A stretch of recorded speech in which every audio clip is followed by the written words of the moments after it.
Look at this stuff. Isn't it neat? Wouldn't you think my collection's complete? There I was, standing in ER at 3 a.m., singing Little Mermaid to a complete stranger. His grip was tight, as if I was his lifeline. We met earlier at a Chiefs gala. He was a criminal lawyer, smart and funny. We shook hands, and a few hours later, I was holding that same hand as he was gasping for air. He had a stroke and collapsed right in front of me. He was taken away by the ambulance, and as they drove away, I thought, if it was someone I loved, I wouldn't want them to wake up alone in the hospital. So I followed him. At the hospital, I helped police search for his family. I even found mutual friends' phone numbers, but you'd be surprised how actually it's hard to find somebody and reach in the middle of the night. So I sat by his bed, terrified. Singing came to heart. It was a song that comforted my daughter and me long before I became a mom. Wandering free, wish I could be part of that world. Figured he won't judge.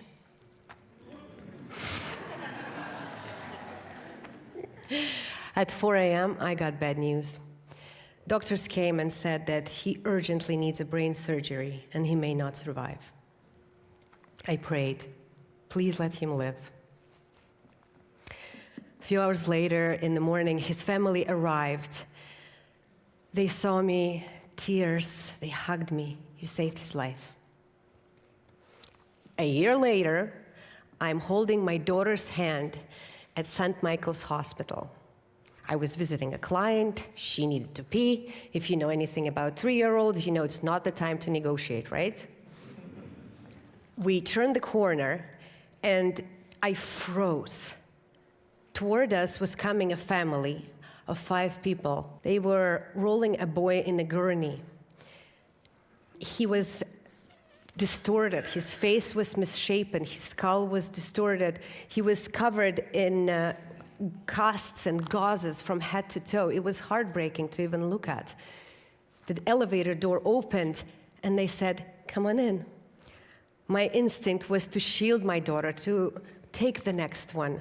But I thought, if I step back, this family might feel like their boy is too broken to be seen. So we walked in. I asked what happened. They said he was hit by a boat. A propeller crushed his skull in multiple places.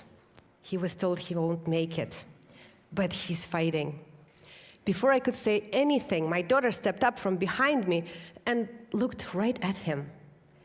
She said, "What's his name?" They said, "Austin." She smiled and said, "Hi, Austin." The elevator that I tried to avoid became the most human place on earth. The next morning, my daughter woke up, and the first thing she said was, "Austin needs a Band-Aid." A princess Band-Aid. To her, it meant, I can do something to help. Kind of like that Little Mermaid song. We stay in touch with Austin family. In fact, 5 of them are here today.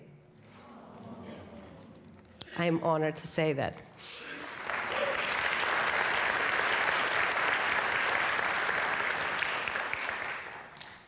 Austin is extraordinary and really is a fighter. He's been discharged after being months and months in the hospital and is also here today.